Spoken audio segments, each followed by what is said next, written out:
Turning back to Ukraine, we talked about at the top of the show, the U.S., according to officials, collecting evidence of potential Russian war crimes, with the National Security Council spokesperson telling NBC they will use every tool available, including criminal prosecutions, if it gets to that point.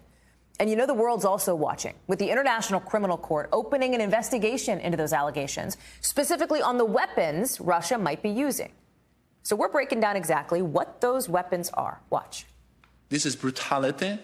This is inhumane. The head of NATO on Friday claiming Russia is using so-called cluster bombs in its invasion of Ukraine. And the international NGO Human Rights Watch saying Russia killed civilians by firing these bombs into Kharkiv, accusing them of violating international humanitarian law. They cited a 2010 UN treaty banning these weapons, although it's not signed by Russia, Ukraine, or for that matter, the United States.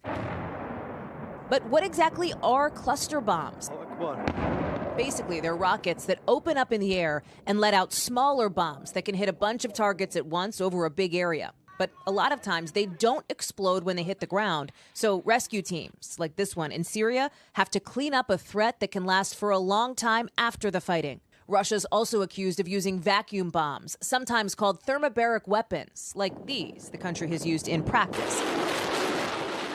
Basically, it sucks up all the oxygen where it's detonated, creating a huge fireball and devastating the area.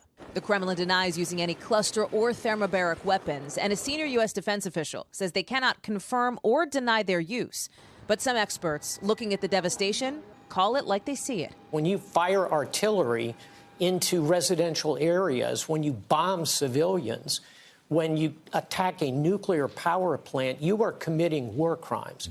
And Ukrainians are working to find that evidence, with visual teams sifting through the damage to try and make a case against Russia at the International Criminal Court. By the way, the U.S. is not part of the International Criminal Court, and the U.S. has used these weapons, according to the Cluster and Landmine Munition Monitor, an international group that tracks this kind of thing, saying the U.S. used cluster bombs in Afghanistan in 2002 and Iraq in 2003. Amnesty International says they were used in 2009 in Yemen. Under former President Trump, the Pentagon indefinitely put off a planned ban on certain cluster bombs. The Human Rights Watch is calling on the Biden administration to change that policy.